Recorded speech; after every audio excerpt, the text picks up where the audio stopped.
2-6 베어링을 시작을 할게요.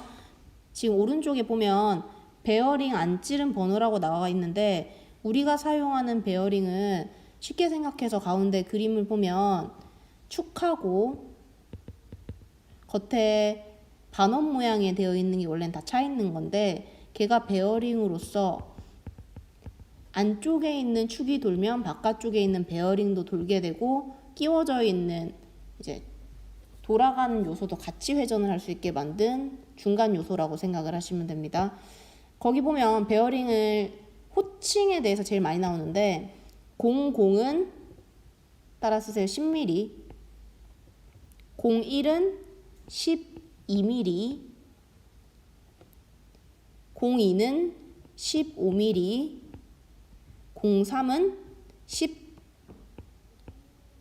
17mm가 됩니다. 그럼 베어링 안 찌른 번호가 00부터 03까지는 정해져 있어요. 정확하게. 그래서 10부터 시작을 해서 2 늘어나고 그 다음에는 10부터 5 늘어나고 다시 거기에서 또 2 늘어나고 이런 식으로 증가를 한다라고 보면 되고 04부터는요 훨씬 더 쉬워요. 04부터는 뒤에 x가 아니고 곱하기 5라고 적을게요. 04부터는 곱하기 5를 해주면 되는데 예를 들어서 08번은 8 곱하기 5 해서는 40mm의 규격을 가지고 있는 베어링이다.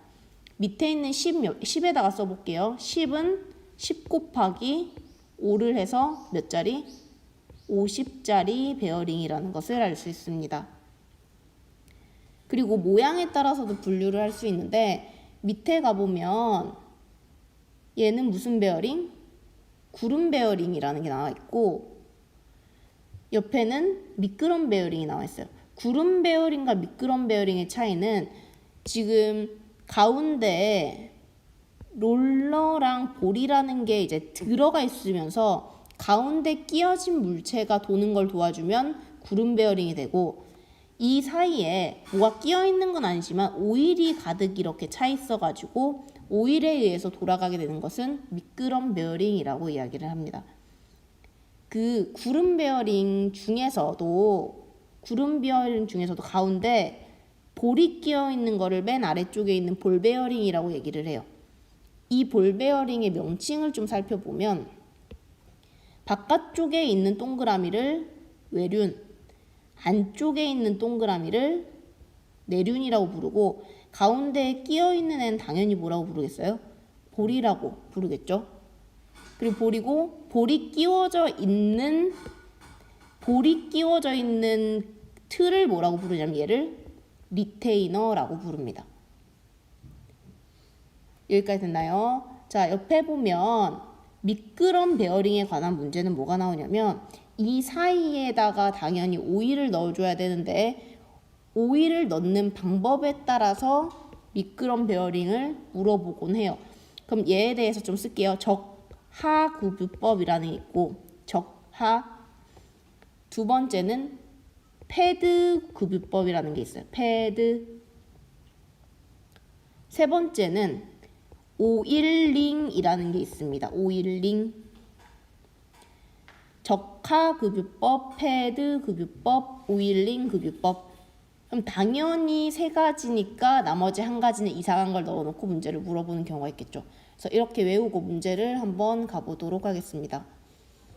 왼쪽에 베어링의 호칭 번호가 6308이다. 안 찌른 번호가 일단 이 중에서 뭔지를 알아야 되는데 안 찌른 번호는 제일 끝에 있는 자리가 되겠죠. 그러면 08이니까 우리는 3이 넘어갔으니까 여기다 몇을 해주면 된다? 곱하기 5를 해서 답이 몇 번이 된다? 8, 5, 40mm가 정답이 된다.